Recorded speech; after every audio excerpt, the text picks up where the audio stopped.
Boa tarde a todos. Eu sou Carlos Vinícius e hoje a gente vai falar em nome do Pode Falar Lar e estamos aqui com a convidada, professora universitária, advogada, Lília Siqueira. Lília Brum, professora, se eu errar seu nome, você me bate. Lília Brum de Siqueira Leite Ribeiro. Isso aí. Sou Carlos Vinícius. Bianca. Elza. Habib. E eu sou a Lília. E bem-vindos ao Pode Falar.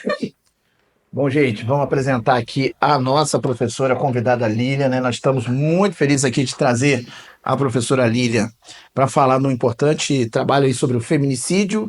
E eu vou fazer a apresentação da professora Lília aqui, o currículo dela, a história acadêmica dela aqui. Professora Lília, ela possui uma sólida formação acadêmica. Atualmente ela é doutoranda em Direito, Direito da Cidade pela UERJ. Ela é mestre em Ciências Jurídicas e Jurídico-Política, com ênfase em Direito Internacional Público e Europeu pela Universidade de Coimbra, em Portugal. Também é pós-graduada em Ciências Criminais pela PUC Minas, com foco em Criminologia, Direito Penal e Processual Penal. Lília é professora universitária e tem experiência como intercambista na Universidade Sorbonne, em Paris, onde se especializou em Gênero e Políticas Sociais. Além disso, é advogada, graduada pelo Instituto Viana Júnior e a nossa convidada nesse momento aí. E aí, Lília, tudo bem? Fala um pouquinho aí. Bom, prazer estar aqui com vocês, porque um podcast feito por alunos, né, significa que o professor fez um bom trabalho. Nosso trabalho é empurrar para frente, né? Esses meninos estão indo à frente muito rápido. Então eu fico muito orgulhosa de ser a convidada e de ter vocês aqui como maestros da orquestra. Vamos falar sobre esse livro? Vamos falar. O que você pode falar, assim, no livro que tem um título tão impactante, né? Entre Sombras e Leis. E o que você tem, assim, qual foi o objetivo de você escrever essa sua obra? O que você pode falar um pouquinho dele pra gente? Bom, a Habib apresentou aqui, né, o meu currículo, mas antes de ser criminologista, eu fui vítima, né? Fui vítima de muitos assédios. Eu nunca conheci uma mulher que não tenha sido vítima de assédio. Eu gostaria, inclusive, de conhecer. Isso nunca aconteceu. Então, primeiro, eu experienciei passar por situações de violência. Naturalmente, não foi o feminicídio, né? Nenhuma tentativa, senão eu não estaria aqui falando com vocês, mas essas experiências muito ruins que eu tive ao longo da minha vida e de perceber que tantas mulheres do meu lado também tiveram, isso fez com que houvesse um combustível para que eu estudasse de forma mais profunda como o direito penal tutela as mulheres que são mortas em razão da própria existência. Então essa foi a origem do livro que eu escrevi quando eu estava no meu mestrado. É um livro jurídico, mas tem uma leitura acessível a todas as pessoas, né? Essa foi a minha vingança, a minha pedrada de volta. É conseguir fazer da minha experiência um livro que vai circular para outras pessoas. Muito bom. Eu gosto muito de uma fala que você bota no primeiro capítulo, que você vem falando justamente sobre a questão da justiça, né? Que ela, por mais que às vezes ela tenha uma lei que é feita para abraçar um todo, ela é jurisdicionada por uma minoria, que às vezes não consegue ter a sensibilidade, entender o que é determinados tipos de situações. No caso, o feminicídio e entre outras que as minorias vivem. Então essa fala ali inicial do livro, assim, me marcou muito e já me prendeu. Eu falei, desculpa o termo, eu falei, que porrada! Foi ali muito, muito marcante. Para falar de feminicídio, eu precisava entender o que esse tipo de homicídio tem diferente em relação aos outros, né?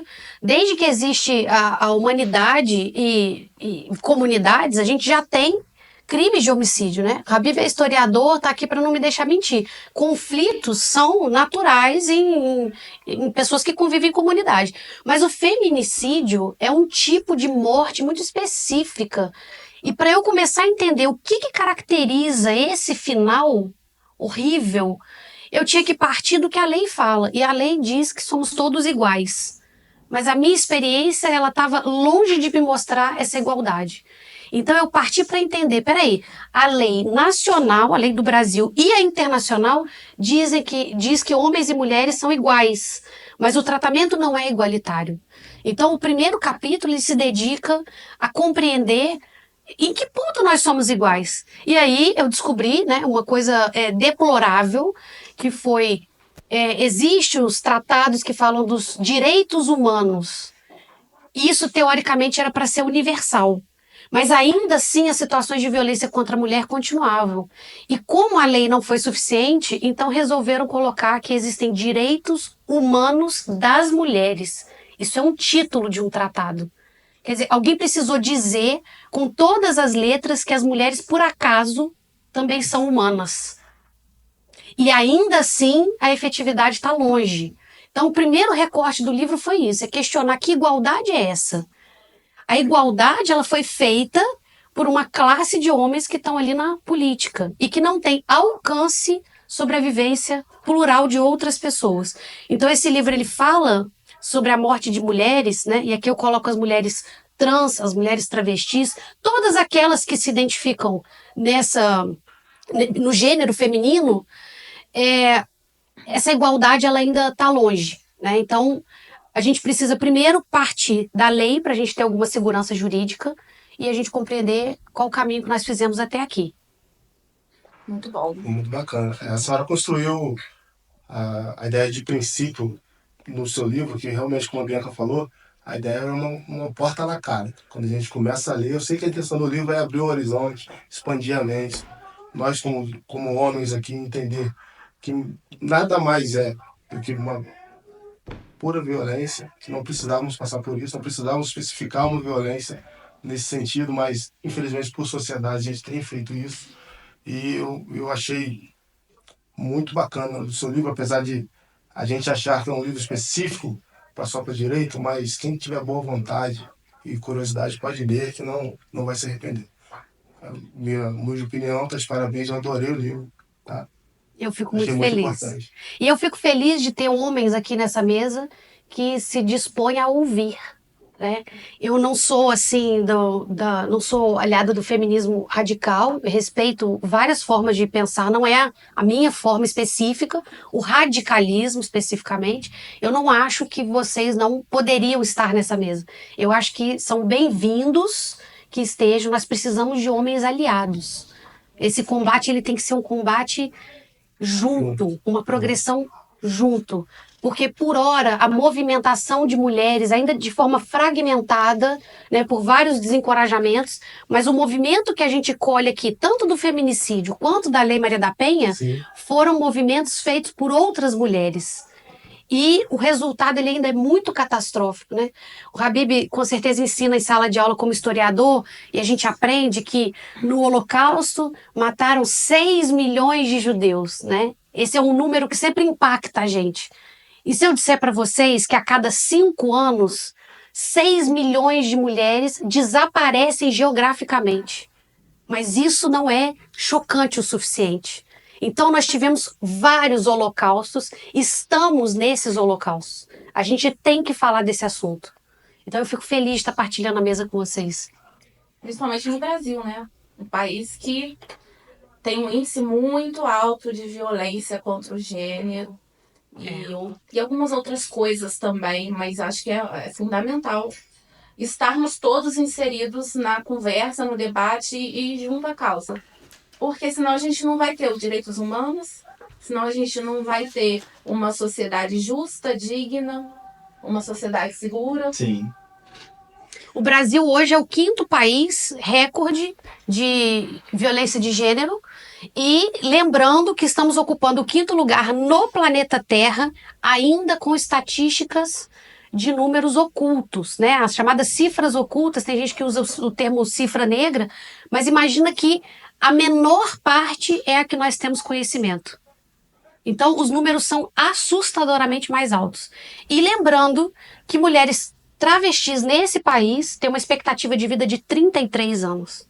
Né? A idade com que Cristo morreu. Quer dizer, você nascer e a sua condição de vida já ter marcado em você que talvez você chegue próximo dos 33 anos, é assustador, enquanto a média nacional é de 75, 80 para pessoas que estão aí né, socialmente mais aceitas. É uma expectativa de vida muito arcaica, né? Muito baixa. Mais baixa até do que um milênio atrás. Você vê que não era uma expectativa tão baixa assim. Exatamente.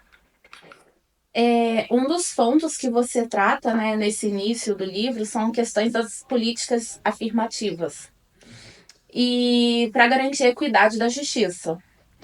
E aí, como que isso se encaixa nesse contexto do combate, né, da luta com a violência contra o gênero?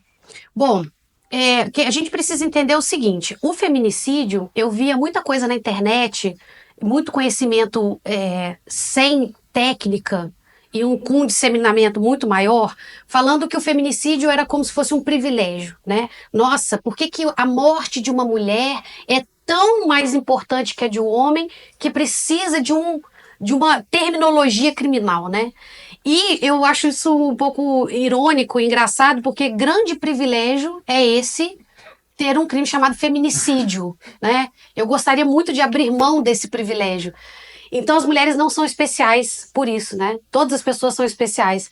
E as mulheres têm um crime, agora, uma qualificadora de um homicídio, né? Que é o feminicídio, exatamente porque foi prevista uma igualdade na lei, mas o nosso tratamento, enquanto mulheres, ele é muito pior. Por uma especificidade em relação ao feminicídio, por ele ter características tão próximas às ocorrências uns dos outros, é que foi criado um tipo penal feito para isso.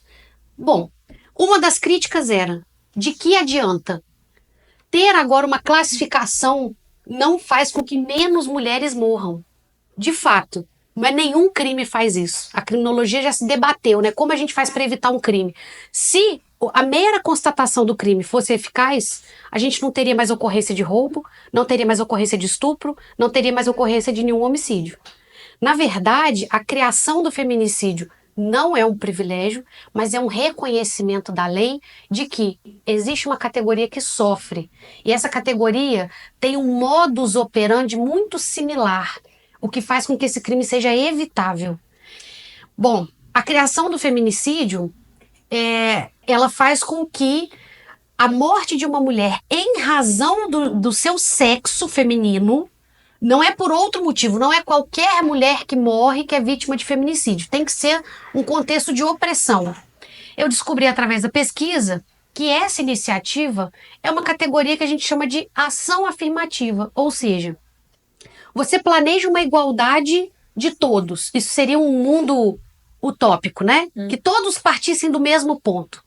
Como na prática existem grupos que sofrem mais, né? Os negros, as pessoas trans, as mulheres, tem categorias de opressão, a gente precisa ter medidas alternativas que possam jogar esse grupo em condições mais favoráveis. E a medida afirmativa, ela foi feita para durar certo tempo. Qual tempo? Até que a gente tenha igualdade de condições. Até que um homicídio seja um homicídio para todo mundo, não que ele tenha uma causa, uma origem muito específica. Não são condições iguais, são equitativas. Exato, são equitativas. Então, se chegarmos a um ponto em que as mulheres tenham o mesmo valor que um homem, a gente não vai precisar mais dessa categoria feminicídio. Aí eu me lembro da frase que você cita no livro e citou várias vezes em aula.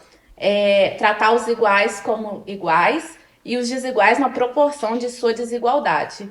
Isso é uma chave, né, para a gente conseguir alcançar certos direitos e garantir mesmo uma equidade na lei geral. Não apenas na lei, porque é o que você falou, não adianta estar na lei. Você tem que fazer se cumprir até que aquilo lá se extingua.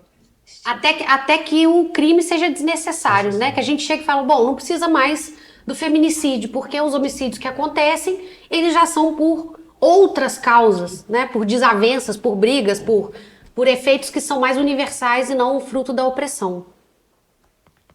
Muito bom. Até porque a gente até brinca durante as aulas de direito falando que a lei ou a Constituição não vai sair com uma capinha voando defendendo todo mundo. A gente, como sociedade, tem que fazer ela valer, né? Com Não certeza. adianta ter ali a legislação se ela é ignorada por todo mundo. É conscientizar a sociedade de maneira geral também. Com certeza. E pulando o tópico, indo para um quarto tópico que a senhora falou, feminicídio como ação afirmativa e análise crítica sobre ele.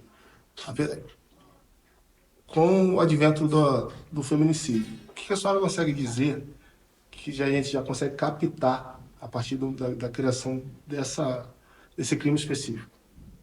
O que a Bom. gente já consegue, a sociedade já pode dizer o quê? Estamos tendo ganhos. Ainda temos muita desigualdade, mas estamos a passos lentos. Então, uma coisa que eu queria falar para vocês que é muito importante. A Lei Maria da Penha, ela não é fruto de uma conscientização do nosso país.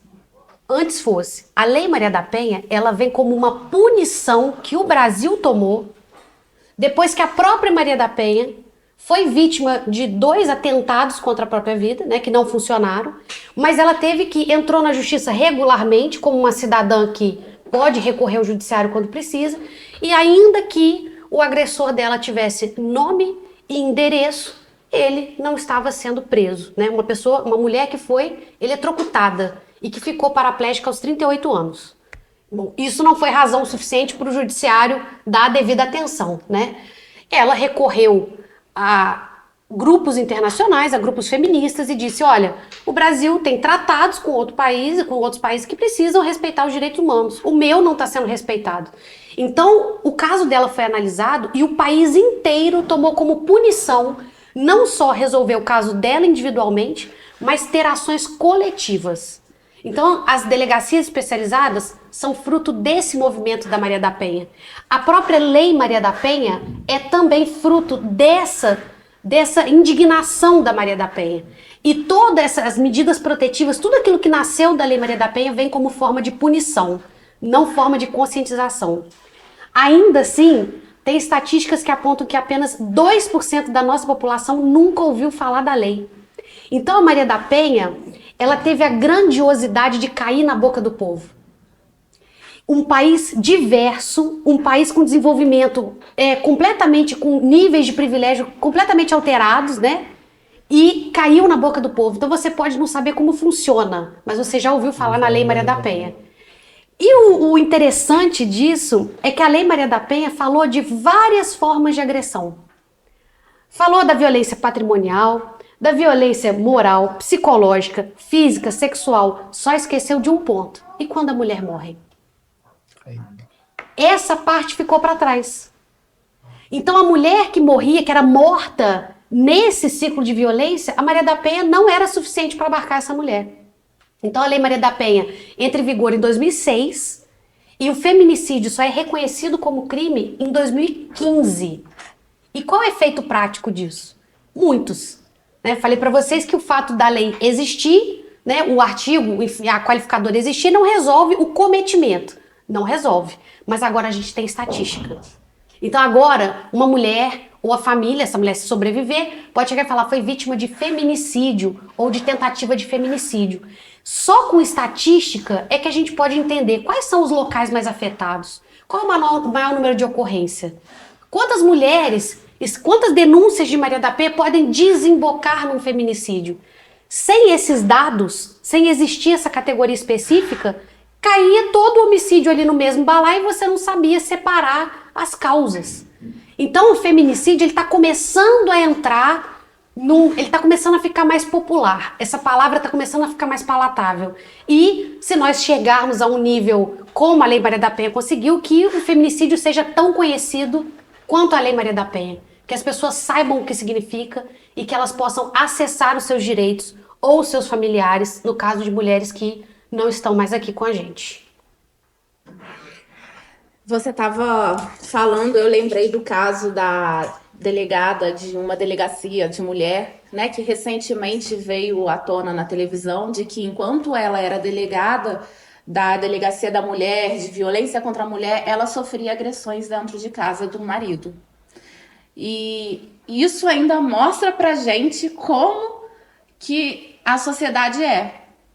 Como que você tem a lei, você tem uma pessoa ali cumprindo um determinado trabalho, uma função específica para aquele tipo de crime e que ela ainda assim é uma vítima.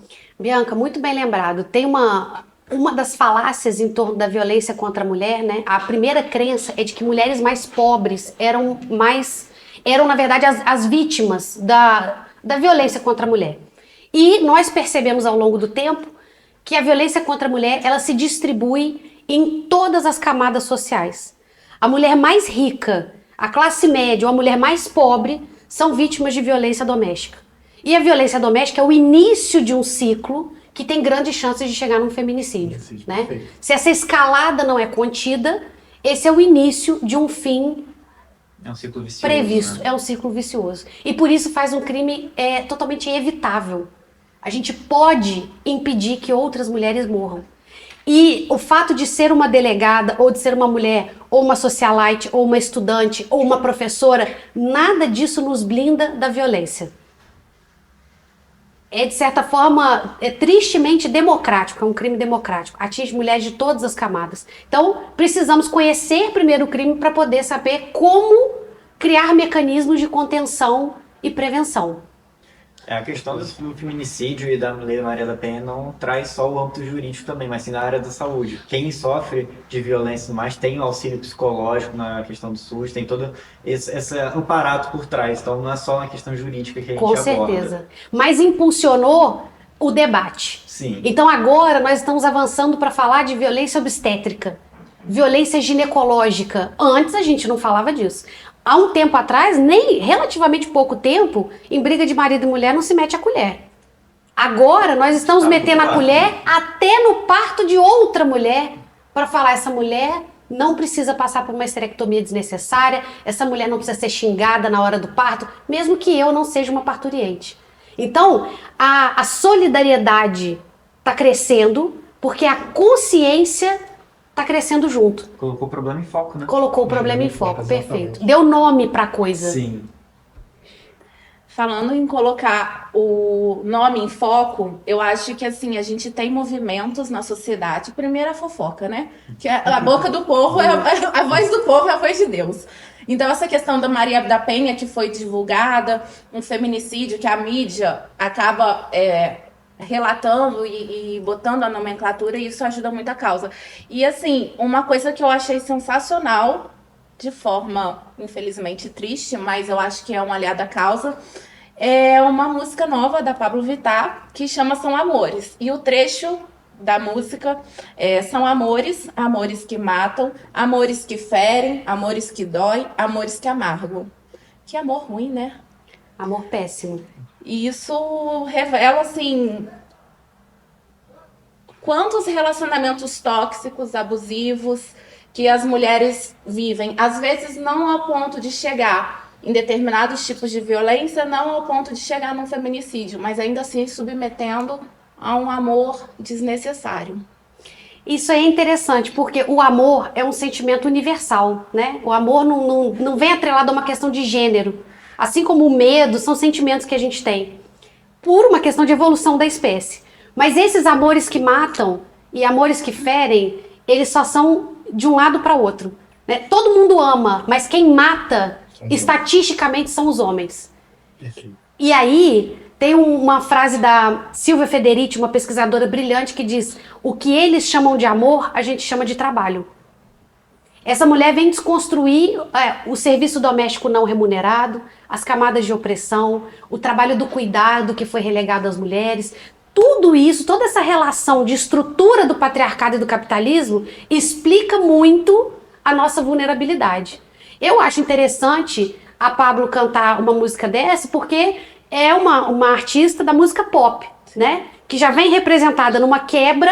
Antes a gente não tinha tanto espaço na mídia para pessoas que eram diversas daquilo que era considerado o normal, o padrão. Sim. Então ela manda o recado dela em forma de música, atingindo um público jovem que gosta de cultura pop. Super válido. Conscientizando, né? E Conscientizando. como você disse, é música pop, popular. Então, para Sim. chegar nesse ponto, aí já é algo do cotidiano, infelizmente, que está ali envolvido, precisa ser falado novamente. Com certeza. Quando a gente fala de um tema assim tão delicado contra o feminicídio, surgem desafios jurídicos, culturais. E quais são os principais desafios que você encontrou ao abordar esse tema no livro? Estatística. Com certeza. A falta de números confiáveis e atualizados. Os próprios sites, os sites do governo, né, que são realmente os sites que podem fornecer informação sobre os presidiários, as motivações, você não tem. É como, imagina, Vinícius é contador. Tem como fazer contabilidade sem conhecer os números? Não tem. Como é que você faz uma campanha de feminicídio ou contra o feminicídio se você não sabe quais são os estados, quais são as pessoas, aonde a gente bota o recurso? Como é que você separa se é feminicídio e qual foi a forma que isso aconteceu, de um outro crime, seja de onda ou não? Isso é exatamente o que falou. É importante. Qualidade até da sociedade, para saber qual ponto que a gente vai atacar para que isso não volte a acontecer. Política pública assertiva, né? Porque exatamente o feminicídio, como a senhora falou, infelizmente é o resultado final da violência doméstica. A Lei da Maria da Penha trouxe isso, divulgou e abriu várias coisas que não é só sempre em relação ao homicídio, mas também ao patrimônio, mas também ao psicológico da pessoa que está sofrendo. E o feminicídio ele chegou no final, exatamente no final. E nós, como homens aqui, escutar e entender que isso parte de nós, a gente começa a lembrar, pelo menos eu como homem, começo a pensar, poxa, um casal que sempre se deu bem, característica nenhuma dele bater nela. E você passa a olhar aquilo como algo normal. E a partir desse momento, você fala, não, sempre teve alguma coisa errada.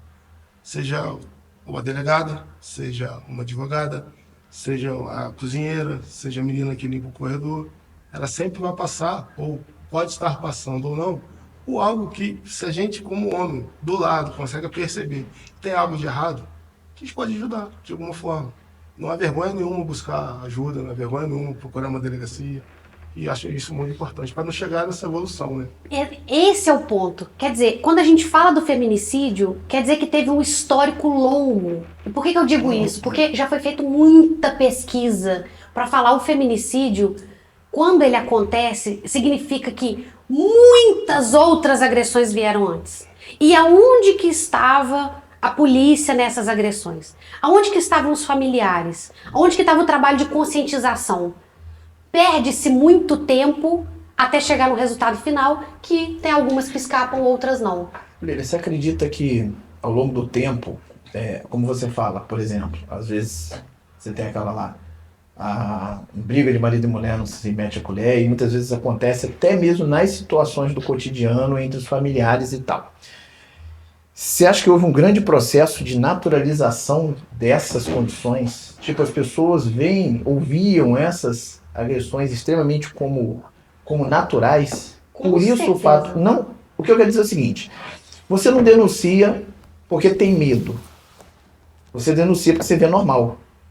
É diferente de você, eu não vou denunciar uma agressão porque eu tenho medo da pessoa que está agredindo vir e ter algum problema comigo. Eu não quero ter um problema com aquela pessoa, eu não quero ser testemunha de nada, é muito chato ter que ir lá testemunhar. Isso é uma coisa. A outra é você olhar e falar assim, não, isso aqui não vou me meter porque é natural, eu nem penso nessa possibilidade. Você estudando, como é que você enxerga essa questão? Se é uma naturalização, a nossa sociedade agora está mudando esse conceito de naturalização, você acha que pode ser por aí? Eu acho que... Lembra do caso do João de Deus? Foram necessárias 300 mulheres, 300, para que a palavra de um homem fosse duvidada. Então, o assunto é complexo porque envolve tradições culturais muito fortes do casamento, né? Você fala assim, bom, eu não vou denunciar minha vizinha porque eu denuncio, eu vou criar um problema e daqui a pouco ela volta com ele. E aí você escuta, ela gosta de apanhar. Olha, mulher gosta de apanhar. Pra que eu vou me meter nisso? Eu não quero ser testemunha. São muitas camadas, né, que tem dentro dessa opressão. Tem a estrutura dos filhos, a parte patrimonial. E existe também uma falta de confiança muito grande no poder público. Porque Com certeza a Bianca conhece muitas mulheres que já passaram por assédio. Quando a gente olha para o lado, quem realmente foi punido? Praticamente ninguém. Então você não tem confiança de que a partir do momento que você denunciar, aquilo vai ser levado a sério. Isso, quando a mulher não escuta, deixa disso, é frescura. É frescura. Exatamente. É brincadeira. Até, gente, Você é louca. até mesmo um delegado ou uma delegada que tem obrigação de configurar um crime, né? Ninguém aqui tem obrigação de saber o que é Ele vai feminicídio. perguntar se ela tem certeza Se ela vai tem fazer isso. certeza, ou ele vai enquadrar como um homicídio, porque ele não quer reconhecer, porque ele acha que é tudo um blá blá blá. Então, dos poucos números que temos, não dá nem para confiar, porque toda a estrutura é misógina. Inclusive as próprias mulheres, porque nós estamos embaixo da mesma tenda, né? Todos nós criados na mesma estrutura patriarcal.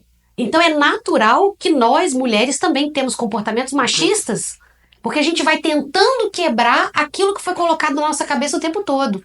Então são muitos fatores que inibem a confiança no poder público de que vai ter uma resposta, de que vai ser efetiva. E eu não sei se vocês viram hoje, mas um ministro, né, denunciou o outro. A Aniele, que é uma ministra de governo, denunciou um ministro por assédio. E aí, né? Duas pessoas no mesmo patamar profissional. Qual vai ser a atitude? E também tem uma coisa em relação ao assédio, principalmente. A primeira tendência é de negar o que a vítima está dizendo. Essa é clássica. Será que assediou mesmo? Será? Você não parte do princípio de que a vítima está falando a verdade. Você parte do princípio de que a denúncia não é verdadeira. E quando eu digo para vocês que eu comecei como vítima antes de ser criminalista, não pensem vocês que esses homens, né, que me assediaram, eles não têm uma placa neon na testa avisando que são assediadores. Eles são pessoas do convívio próximo, são sócios de parentes, são pais de melhores amigas, são advogados bem-sucedidos, são desconhecidos também, são chefes, são essas pessoas. E essas pessoas aparentam ser homens maravilhosos, mas a conduta deles é muito naturalizada. Professor, continuando sobre o mesmo tema, conforme a senhora foi falando aqui, eu fui anotando umas coisas que eu fui lembrando. Olha só, a gente escuta muito a própria mulher, ela falar que ela não vai denunciar porque ele paga as contas de casa, ou porque eu não quero que o meu filho tenha um pai preso e assim eu tenha que conviver as saídas e vindas da prisão. Ou que ele já falou que não vai fazer isso de novo, que vai deixar em paz, e no dia seguinte ele chega com um café na cama, passa aquela semana inteira sendo o melhor pai do mundo, o melhor marido do mundo, tratando de violência doméstica, e até que ele volta em algum período fazer isso. E queria que a senhora, se pudesse, falar alguma coisa para essas mulheres, para dar mais coragem a elas nesse sentido de, olha, ele não vai mudar, pelo menos é minha opinião, ele não vai mudar.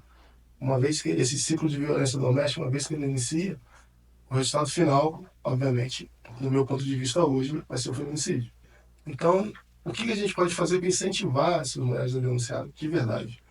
Apesar de ter essa tradição patriarcal de ele é o dono da casa, ele paga a conta, não quero meu filho com o pai preso, é uma das...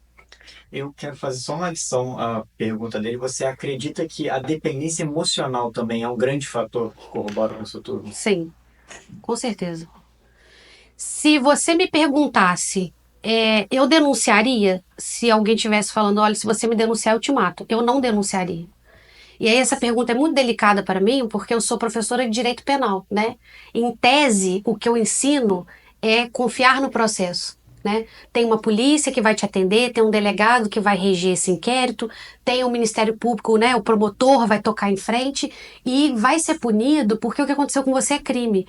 O que me machuca é eu escutar as situações de violência das minhas alunas e eu aconselhar a não fazer a denúncia. Quando eu acho que tem risco dela ser morta, eu aconselho a não denunciar. Porque eu vou colocar ela em maior risco do que se ela não der esse passo. Essa estatística a gente não conhece, inclusive. Quantas mulheres foram vítimas de feminicídio depois de denunciarem pela Lei Maria da Penha. Existe um resultado muito grande quando acontece a denúncia e quando mulheres engravidam. Olha só, muitas mulheres vítimas de feminicídio são mortas porque engravidaram. Você elimina 2 problemas de uma vez só.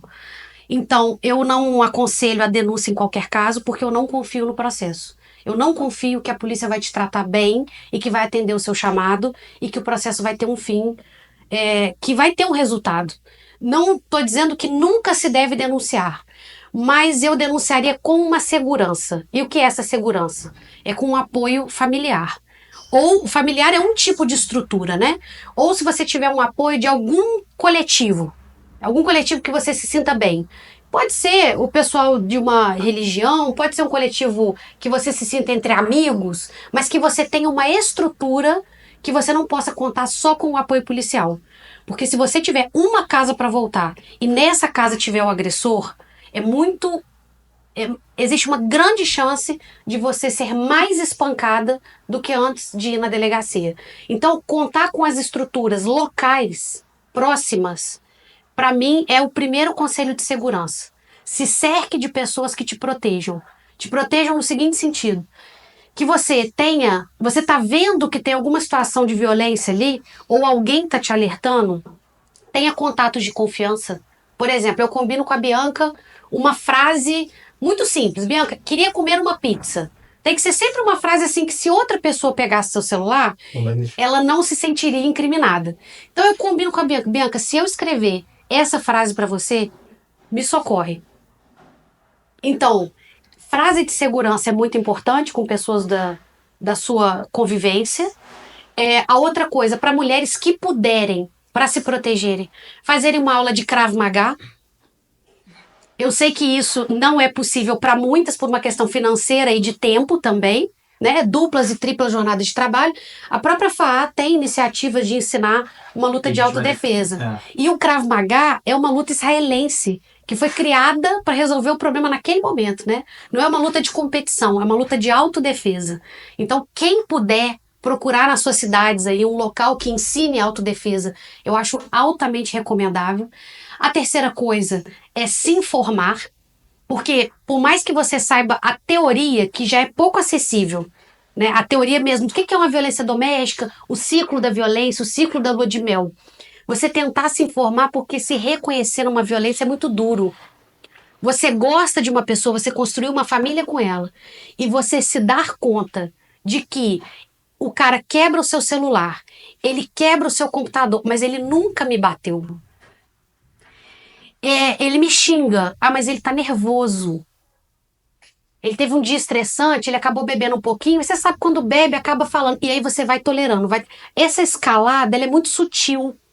E você vai criando também uma certa... Isso é uma autodefesa. Não querer reconhecer que você tá numa situação de violência é um mecanismo de defesa. Porque é muito difícil de aceitar. Então, começar a ler sobre o assunto já te ajuda a perceber que tem outras mulheres naquela situação que estão dizendo, olha, isso aqui não é tolerável, não. O cara não deixar você falar com a sua família, ele bloquear os seus contatos, ele dizer que quem paga as contas da casa é ele, você não pode gastar com nada, isso não tá ok, não. Então, te isolar da sociedade. Te isolar, né? Dividir para conquistar. Uma velha tática. Se você consegue fragmentar aquela pessoa, essa amiga aqui não te acrescenta em nada. O seu pai e a sua mãe estão se metendo muito. Eu não sei para que você vai na casa dos seus parentes. Ou então você sai com seus amigos. Quando você volta, tem um efeito rebote. Que existe uma técnica do silenciamento. Quer dizer, eu paro de falar com você, eu não te bati. Mas eu paro de falar com você que é para te adestrar. Eu quero que você veja que você fez uma coisa que eu não gostei e o meu silenciamento é para te educar. Não faça de novo. Então o cerceamento de liberdade ele é muito sutil. Ninguém acorda da noite pro dia e fala, nossa, eu tô numa situação de violência doméstica. Porque ela começa devagarinho. Ela começa... com xingamento, com uma hostilidade, com uma cara de ciúme. Ah, que bonitinho, ele é ciumento, ele gosta de mim. E o controle vai aumentando. Não pode usar certas roupas, não pode ir a certos lugares, não fala mais com certas pessoas. Isso é complicado. E assim, por exemplo, em nível de relacionamento, não às vezes de casado, de estar morando junto. Quando você sai de um relacionamento, às vezes só aí que você percebe como que o relacionamento era tóxico. Você não conseguia ver, enxergar aquilo de dentro. Você teve que sair, ir para fora, ver outras perspectivas para compreender o que estava acontecendo ali dentro. Se você tiver oportunidade de sair. Se você tiver oportunidade. Aquele que você começa a se impressionar com o básico, com o mínimo, né? É muito triste porque, assim, já passei por uma situação de um relacionamento tóxico. Tenho amigas que estão dentro de relacionamentos tóxicos e que chegam e falam: é pedir muito? Eu falei: você está pedindo o mínimo. Eu acho que não deveria nem pedir. Porque o mínimo, um respeito, um carinho, uma atenção, um abraço. Enfim, realmente é um tema que mexe com nós mulheres em várias formas, em várias camadas. Dá para falar muita coisa aqui, né? Experiências, graças a Deus, nenhuma tão ruim, tão drástica, mas que impacta na nossa vida. Obrigado. Vamos humanizar a nossa convidada um pouquinho? Vamos quebrar um pouco esse Vamos. clima. É agora. Ficou pesado. Mas é pesado, né? É pesado. Tempo. Inclusive, aproveitar esse momento, eu acho que o riso é uma forma de resistência fantástica.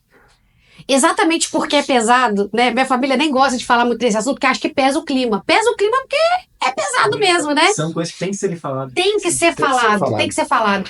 Mas o riso, ele é subversivo. Ele é uma forma de cura. Eu tenho visto iniciativas, por exemplo, no Instagram, no TikTok, de pessoas que tratam com deboche. Para você rebater, em vez de você ficar dando uma aula chata jurídica sobre os tipos legais e as classificações, debochar é um sentimento de catarse, sabe? Faz bem. É uma forma de cura. É uma forma de cura. Você acha que é uma boa abordagem? Acho muito mais eficaz do que o juridiquês, por exemplo. Existe uma corrente hoje em dia na internet, né, que assim, traumatiza quem te traumatiza. Aquelas perguntas inconvenientes, você responde inconvenientemente. Exato. Eu acho sensacional. É um Existe uma recurso. inteligência. É um recurso. É muito bom. Temos que adotar. Vai, Vinícius, solta a primeira. Professora, você já justificou por porquê do livro, através de uma experiência própria. A gente queria saber um pouquinho dessa história aí. Se puder falar alguma coisa, eu ficaria muito... Qual a da prisão? Exatamente. Então, vocês não sabem, mas lá na Espanha todo mundo sabe que eu sou uma ex-presidiária, né? Eu já viajei muito sozinha, tive que encontrar várias maneiras de conseguir viajar sozinha com integridade física. Né, a gente estava conversando antes sobre colocar uma aliança no dedo para você tentar afastar um agressor dele, achar que você está acompanhado. Isso é uma das coisas. Mas eu estava viajando sozinha pela Espanha e peguei um metrô, uma conexão de metrô, e ali eu fui parada por um policial que falou: olha, eu quero seus documentos. Eu tranquilamente falei: tudo bem. Eu entreguei meu passaporte achando, né, que estava tudo certo. Ele mandou eu encostar num canto. Achei aquilo esquisito, ele falou: tem um carimbo, eu tô procurando um carimbo. Eu falei assim: olha, é o seguinte, eu entreguei meu passaporte. A função do cara era carimbar, era a única coisa que ele tinha que fazer. Eu espero que ele tenha cumprido o seu papel, né? Eu tô aguardando, eu espero que esteja carimbado. E ele falou que não encontrava, eu falei: você pode me dar o passaporte pra eu olhar? Ele falou: não. Então, naquele momento, ele reteve o meu passaporte e não devolveu mais. E isso a gente já estudou, né, que você tem que avisar o que está acontecendo, deixar a pessoa a par, né? Então Isso ali não é nem questão constitucional de país específico, isso é internacional. Pois eu estava ali, eu fiquei detida 4 horas, um policial armado tomando conta de mim, enquanto outras pessoas eram paradas naquele metrô. Quem foi parado? Um homem negro com uma namorada branca. A namorada branca, eles não pediram o passaporte, só do homem negro. Normal. Você sabe, né? Já é outra camada. É outra coisa. Esse cara se juntou a mim, né? Tinha um policial armado pra ele, um policial armado pra mim, e eu ali encostada durante 4 horas, no total. E em seguida foi parada uma mulher de meia idade, talvez uns 50 anos, com um sotaque. Então ela foi parada porque a origem dela né, de país subdesenvolvido. E eu ainda não sabia por que eu tinha sido detida. Mas eu imaginei muito rapidamente o seguinte: brasileira, jovem, sozinha, é garota de programa. Então, a minha origem, a forma como eu estava me apresentando e a falta de uma pessoa do meu lado, eu já fui colocada numa categoria que só pelo tratamento que eu recebi, eu não preciso nem dizer pra vocês o que uma garota de programa passa. Né? Porque aí sim ela tá numa subcategoria, na profissão mais antiga do mundo. É uma profissão, inclusive, que se não tiver cliente não se sustenta, não é mesmo? A gente mira na mulher, mas não mira nos clientes. Bom, isso é outra conversa. Fiquei detida por 4 horas, fui levada para um centro de detenção e eu ia ser deportada. Eu estava muito tranquila. Talvez até por ser mais nova, porque eu ainda fiz piada daquilo, achei que eu dei um passeio de camburão totalmente de graça, andei 30 minutos por uma cidade que eu não conhecia de graça. Não tinha noção da gravidade. Não tinha noção da gravidade. Eu não queria entrar muito nisso, né? Não queria nem pensar, né? Mas o que me apavorou? A única coisa que me apavorou foi ficar sozinha numa cela com um guarda. Era o único pensamento que eu tinha, era ficar com um guarda. Se eu fosse deportada ali, porque eu já não tinha acesso ao meu passaporte, ele foi tirado de mim, a minha mochila foi tirada também para entrar no camburão. Eu falei, o que de pior pode me acontecer aqui? Me colocarem no avião e voltar para casa. Né? Vai ter um prejuízo financeiro, um prejuízo de tempo de programação. Eu não me importava com isso. A única coisa que eu me importava era de ser estuprada. E esse alarme de perigo é um alarme que está embutido na nossa mente. Quando eu vejo meus alunos indo embora para casa, me dá uma raiva, porque eles vão embora tranquilos, sabe? Eu falo boa noite, eles falam boa noite e saem para casa deles.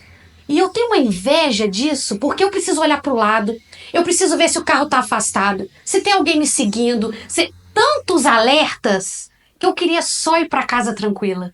E ser mulher é ter medo da noite, né? Pensa que loucura. Sim. O fato de ser Isso é verdade. noite. O fato de ser noite nos assusta. Olha que situação bizarra. Você lembrar que você ser lembrado que é mulher o tempo inteiro. É muito desconfortável.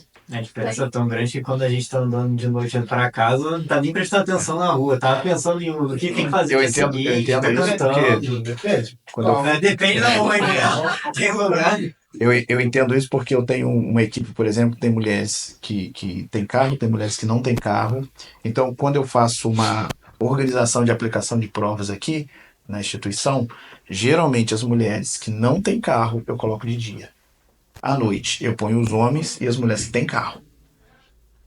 Por causa exatamente dessa questão. É isso que falta, é a sensibilização É dos isso. homens de falar assim, olha, você escutou, se alertou e falou, como é que eu posso ajudar essa mulher a se proteger? Isso é fantástico. Agora eu tenho que ouvir muito, eu tenho que ler muito sobre isso para poder ter essa percepção enquanto homem formado em um pensamento machista, para poder ter uma sacada de organizar alguma coisa nesse sentido. De ao invés de ir pra casa sem pensar em nada, falar, peraí, tem uma mulher desacompanhada e perguntar, quer que eu vá com você até o carro? Ou quer que eu fique com você até o ônibus chegar? Vocês não têm noção de como isso faz diferença. Sei que faz. Que não deveria ter, né? Sei que faz, Não porque deveria eu ter. faço. Eu venho pra faculdade no ônibus, de graça. E quando o ônibus ele deixa a gente na rodoviária. E o ônibus é 70% mulheres.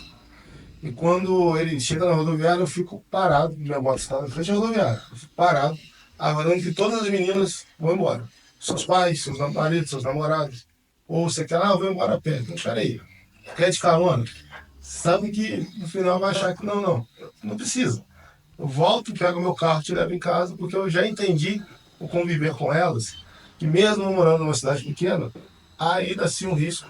O risco do amigo bêbado que está no chão deitado, o risco da próxima esquina você não sabe quem está lá, ou já está te aguardando, ou você não, infelizmente, uma oportunidade. E isso realmente faz toda a diferença. Sabe? E por ser preto, negro, eu aprendi que você não deve só olhar para frente, você tem que olhar para todos os lados. E dependendo do momento, do local e do horário que você esteja passando, eu já sofri alguns preconceitos, inclusive o centro do Rio, atravessar a rua, a senhora segurar a bolsa, só não foi uniformizado. Então, característica de um trabalhador. O cara segurou a bolsa, eu achei engraçado, mas não era para achar engraçado. É algo que, trazendo para mim a realidade, tentando entender como é que funciona também. Uma mulher, a gente ter esse filho é muito importante. Esse papo é muito importante. Isso é muito. Eu vou sair dessa conversa aqui hoje provavelmente muito melhor do que eu não sei bem. Seja no relacionamento, desculpa, Bianca, acho que eu vou te Pode falar. falar, pode falar. Seja no relacionamento profissional, seja no relacionamento com o marido, seja com os colegas da faculdade, seja com a interação dos professores, isso com certeza vai mudar. E não só eu, acho que os outros colegas aqui também. Com E certeza. detalhe importante, Vinícius, você riu, né? Sim, Não que a situação seja engraçada, mas rir é uma maneira de lidar. sim, eu deixei ela, acredito eu que ela ficou menos pior, apesar de ter sido horrível. Já contei em sala de aula com o professor que certa vez uma senhora cortou a viatura que eu estava dirigindo na contramão, eu parei o carro, ela veio na contramão e saiu. Provavelmente deveria ter algum buraco, alguma obstrução. E ela, ao invés de informar o meu chefe, meu gerente, que ela fez algo errado, ela simplesmente falou que ela quase bateu o carro, porque na frente dela, mesmo eu na minha mão e ela na contramão, estava dirigindo um menino com característica de cabelo anelado, com os braços para fora. E eu nunca tinha ouvido o termo cabelo anelado. Eu sou careca, gente. No primeiro momento eu pensei, ela achou cabelo. Porque eu não acho. É um milagre. Ela achou cabelo, gente. Ela achou cabelo. Enfim. Eu fui Isso não é coisa da minha cabeça. Eu fui entender que o termo cabelo anelado era um negro. Cara, que interessante, eu nunca ouvi isso. Mas. E ela disse para ele que eu estava correndo muito e que se não fosse uma habilidade dela no volante, a gente teria batido o carro de frente. Esqueceu de mencionar que que ela estava na contramão e tinha uma obstrução. Isso eu sofro semanalmente. Posso contar mais uma rápido, para não atrapalhar. Eu faço plantões no Mirante, na Serra da Beleza. Eu gosto de ter muito contato com o público, contar a história do local e entender um pouquinho a característica de cada um. Certa vez, uma senhora ela levou umas pessoas lá. E antes dela chegar, tinha um casal que queria tirar uma foto no Mirante com a moto. Eles entraram com a moto no Mirante, eu autorizei. E nesse momento que eu autorizei, estavam terminando de tirar a foto, essa senhora chegou com umas pessoas. Ela chegou interpelando um grupo de turistas que estavam com a moto lá, porque ele não era um local adequado para tirar foto, algo que todo mundo faz todo dia. E que ela ia informar, ela ia perguntar quem autorizou. E o casal apontou para mim, e eu já estava chegando a abordar. E o casal, foi esse senhor que falou. Eu falei, olha, quem é você? Pergunta da senhora. Eu falei, o meu uniforme, o meu nome que não é o suficiente para a senhora? Não, eu quero saber quem autorizou, porque não pode entrar moto. Eu falei, senhora, a autoridade aqui no local hoje sou eu autorizei. A partir do momento que eles entram com a moto desligada, eles vão tirar a foto e saíram. Eles não vão ficar com a moto aqui para a senhora e quem está acompanhando a senhora tirar a foto. Ela falou, não é local certo, eu vou ligar para o chefe. Enfim, ela ligou, natural. E ao ligar para o meu chefe, na verdade ela não ligou, ela mandou um áudio para o meu chefe. O termo que ela usou era esse rapaz, é difícil até falar, esse rapaz aí tá aqui dizendo que pode ou não pode fazer. E sorte a minha, infelizmente, para ele foi, ele tá aí, e a mesma frase que eu vi no início da interpelação, ele falou, ele é a autoridade local. Nem sempre a gente vai ter sorte de ter um chefe, um gestor, ou um coordenador que vai olhar e vai te dar essa oportunidade e vai entender o ambiente. Então, trazendo a minha realidade como pessoa preta, negra, eu vou olhar as mulheres, não estou no meu lugar de fala, não consigo olhar 100% como mulher, mas eu vou precisar muito da ajuda por exemplo, da Bianca, da professora, desse convívio, Eu acho que a gente vai sair diferente daqui hoje, nessa conversa. Mas aí, Eu tenho, às vezes, em sala de aula, uma dificuldade assim, eu tento explicar, né? Que você não pode tocar em outra pessoa sem o consentimento dela. Assim, o básico, né? E aí eu escuto assim que hoje em dia não pode fazer nada. Pode fazer nada. Você não pode. Tudo é Geração mimimi. mimimi. É. E aí eu falo assim, tá, beleza. Como é que eu faço os meninos entenderem que um toque indesejado é ruim? Como que eu faço? Aí eu viro e falo assim, pros homens: se vocês estão na noitada e alguém passa a mão em vocês, um cara passa a mão em vocês, o que vocês iam falar? Aí, gente, a conversa muda de figura. Os meninos dão um pulo de meio metro. Por quê? quase que eu pulei.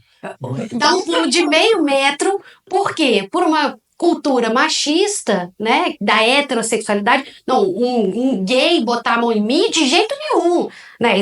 A minha fragilidade não suporta um toque desse. Então você sabe o que é um toque indesejado. Você sabe. Você sabe. E você não gostou sequer de imaginar. Outro dia teve um aluno que virou para mim e falou: professora, claro que você queria um filho do Neymar. Eu falei: eu não queria nem um filho, muito menos o do Neymar. Ele falou: mas claro que queria. Eu falei: claro que não. Ele falou: ah, você vai dizer que não? Um dinheiro daquele? Eu falei assim: você deixaria? Você iria pra cama com o Neymar? Ele falou: eu não, que Deus me livre. Eu falei: ué, Um dinheiro não daquele. tô. Com dinheiro daquele? Não, eu sou homem, não sei o que. Eu falei: "Ué, então não tô entendendo. Então você sabe o que é consentimento. Você não quer se sensibilizar com a situação do outro. Mas quando chegar no seu terreno, de um jeito que você não quiser, você sabe muito bem o que você não gosta. Apontar pro outro é muito fácil. Apontar para o outro é muito fácil. Então, nem eu, nem ele teremos qualquer vínculo com o Neymar. Fica registrado que eu não quero nada com o Neymar. Nada. Aliás, eu quero com o Neymar à distância. Isso eu quero. Professora, e no tempo livre, o que a senhora... Esquecendo um pouquinho esse ar jurídico aqui. No tempo livre, eu passei a fazer coisas para mim, né? Porque eu já fui ensinada, como todas as mulheres, a cuidar do outro. Você tem que cuidar da sua mãe, você tem que cuidar do seu Espírito pai. materno. Espírito materno, né? Que dizem que a gente tem. Eu decidi cuidar de mim. Então, o que eu faço? Eu faço coisas criativas, que são coisas que me interessam, que me relaxam. Então, eu crio coisas com as mãos, eu aprendo novas habilidades com argila, madeira. Bianca tá aqui, ó, um marca-texto que um marca-livro, né, que eu tava tentando fazer. Eu faço coisas criativas para ser melhor para vocês, secundariamente. Primeiro para ser melhor para mim, né? A máscara de oxigênio do avião a gente coloca primeiro na gente. Quando eu tenho tempo livre, quando eu tenho consciência de que meu trabalho tem valor, e que eu não vou fazer dupla ou tripla jornada de trabalho porque eu tenho esse lugar que me dá esse privilégio, isso é importante dizer, eu não preciso produzir o tempo todo.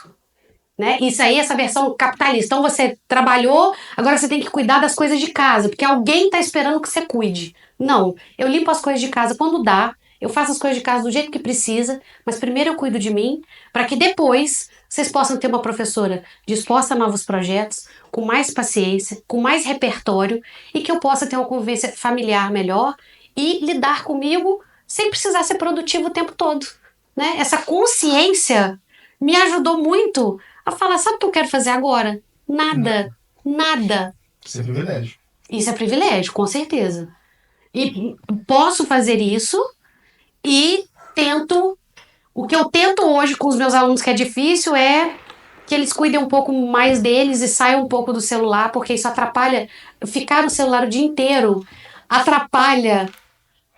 Olha lá, eu virei uma gráfica de repente. Ficar no celular o dia inteiro te dessensibiliza ao trato com o outro. Então, pra gente ter mais empatia, a gente precisa sentar e escutar. Sim. Não só Conversar. tira a sua personalidade também, né? Total. Você vai ser formado por algoritmo. E ficar sozinho um pouco pra você ver o que você gosta. Né? A Habib gosta muito de jogo. O que vocês gostam de fazer? Você, especificamente. Eu gosto de ter ideias. Minha cabeça surge, assim, de repente. Você tem ideias e você executa essas ideias muito bem. Vocês dois? Sim, eu gosto de escrever, gosto de desenhar e mato. Eu gosto de ficar junto com a natureza, seja uma cachoeira, simplesmente fazer uma trilha. Isso, para mim, me deixa muito bem. E você, Ian? Bem, eu pareço, no meu tempo livre, eu gosto de estudar astronomia. Que bom. É isso.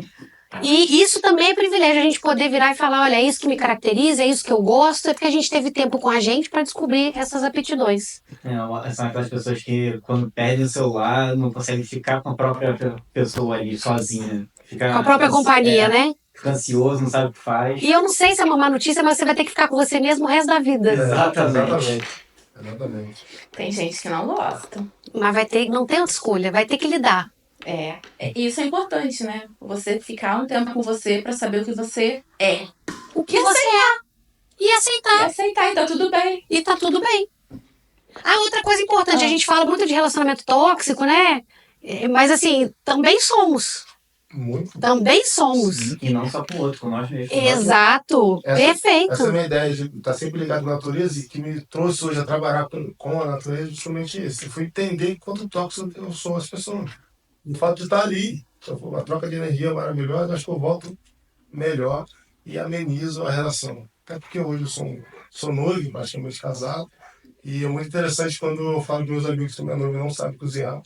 E todas as mulheres deles, todas cozinham para eles. E eu falo, não, cara, minha casa em cozinha sou eu e é um prazer cozinhar para ela. Prazer chegar a ver ela comendo a minha comida. Eles falam, nossa, dono de casa. Interessante. São né? ambos donos da casa, né? Com certeza. A opinião do dono de casa deles é pejorativo, mas essa Sim. aqui é o meu pensamento. Exatamente essa linha aí. Isso é uma parceria de verdade. Muito de verdade. Professor, vamos passar para um quadro agora de perguntas rápidas? Vamos. Respondeu trivialmente. Ai. Ih. Sem poder causar minha demissão. Tranquilo. Vai. Possível. Se possível. Tem uma série de perguntas aqui. Cada um vai fazer uma. Vou começar. Uma obra que todos deveriam conhecer. Livro, filme, artigo. Olha, nessa temática, o Segundo Sexo da Simone de Beauvoir foi uma pesquisa muito importante para a gente entender que a mulher é uma subcategoria, né? Então eu acho que é interessante, mas é uma leitura pesada. E sobre mulheres fantásticas, tem Maria Carolina de Jesus, que é impressionante. Clarice Lispector era ucraniana, mas tem uma obra maravilhosa. E, bom, é isso. Tem muitas para falar. A Silvia Federici é outra, né? Caliban e as Bruxas, mas tem muitas coisas na minha mente agora. Além dessa, tem mulheres ou figuras históricas que inspiram seu trabalho? Quando eu olho uma mulher fazer um tratamento de câncer, ou um homem, né? Eu lembro da Marie Curie. Quando eu tomo esse café aqui, eu posso imaginar que ele foi feito por uma mulher, né? A limpeza dessa sala também. Então, para onde eu olho com coisas... Talvez as mulheres tiveram muito menos oportunidade de mostrarem as suas aptidões.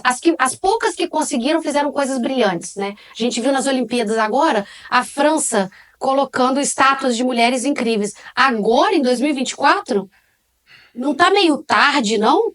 Mas tudo bem, né? Antes tarde do que mais tarde.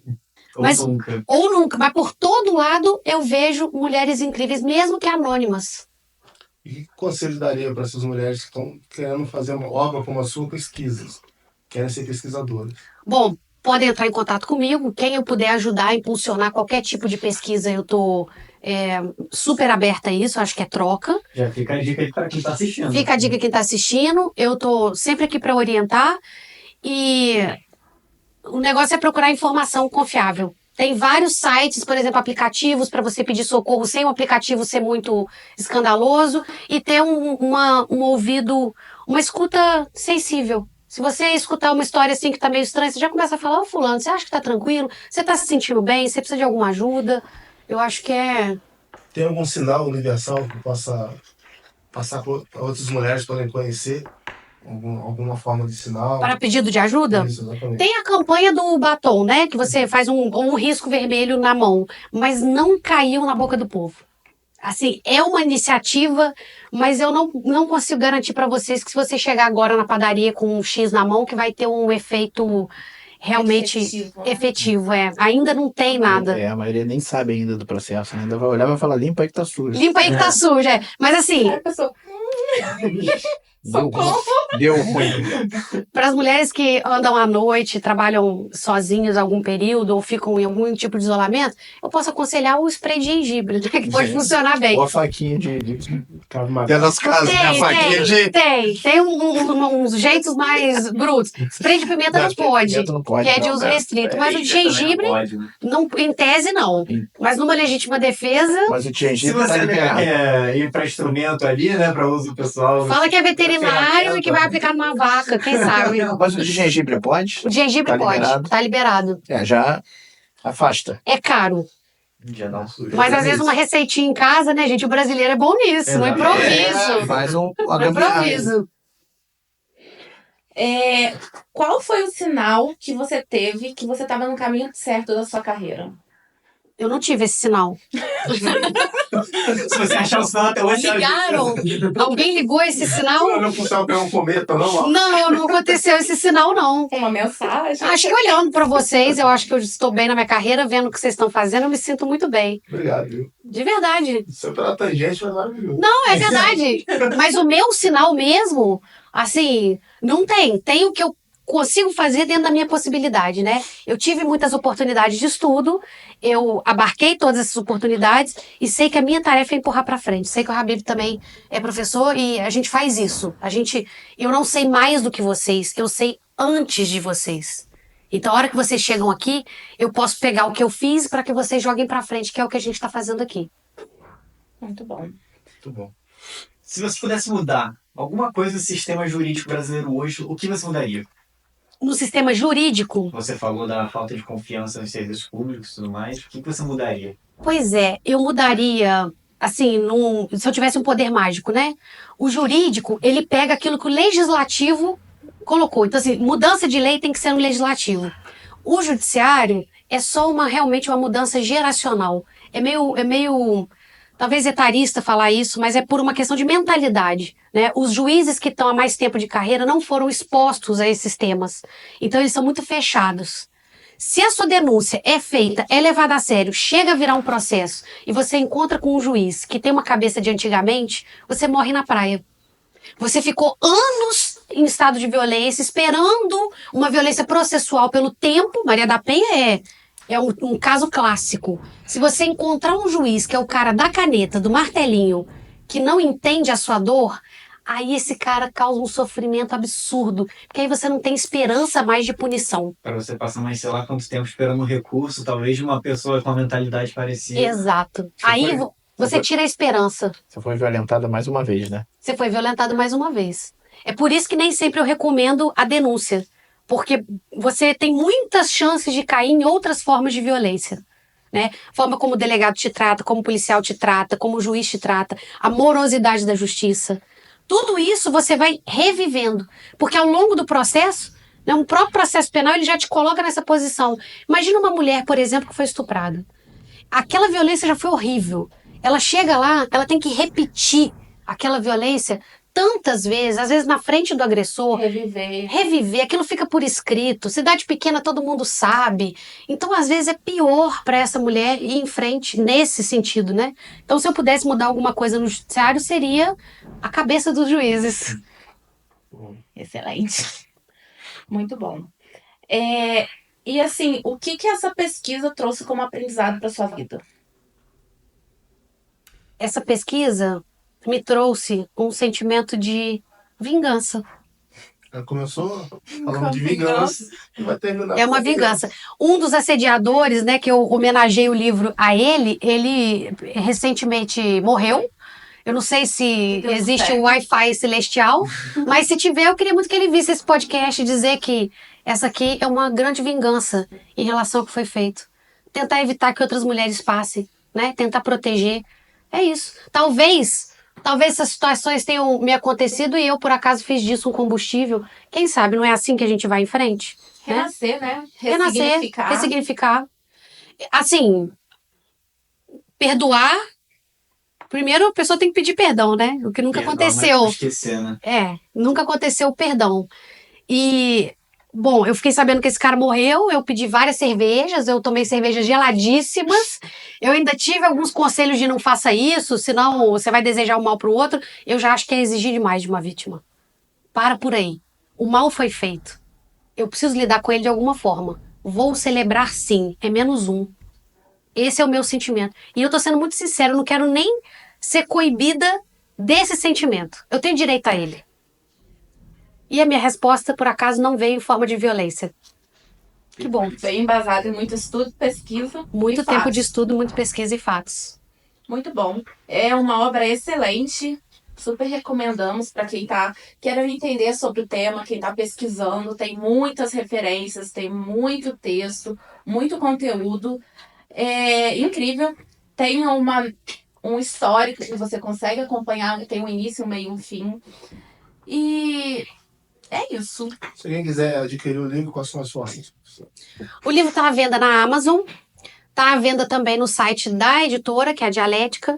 Se quiserem o livro comigo também, eu mando autografado com algumas coisas feitas à mão em horas de relaxamento. Mas na internet tem vários canais de venda que eu vou gostar muito de saber o que as pessoas acharam e estou aqui aberta a trocar novas ideias. Perfeito. Vamos disponibilizar o link também, né, na descrição do podcast. Agradecer sua disponibilidade, sua paciência conosco. É uma honra ter você no nosso podcast, ter você falando sobre uma obra tão importante, sobre um tema tão importante, que é muito antigo, mas ainda assim muito atual. Espero que um dia não precisamos estar falando sobre isso, né? Que isso seja um passado bem distante. Agradecer a todos aqui presentes, a equipe que nos ajudou. Sem vocês isso não seria possível. Muito obrigada. E alguém quer falar mais alguma coisa? Só agradecer. Eu só agradeço. Eu fico feliz de estar aqui partilhando com vocês para esse momento, para os próximos, e o crescimento de vocês enaltece a vida do professor, né, Abi? Verdade. Muito obrigada, gente. Muito obrigada, então. Estamos encerrando o nosso podcast de hoje com o tema Feminicídio, o livro da professora Lília, Entre Sombras e Leis. E até o próximo.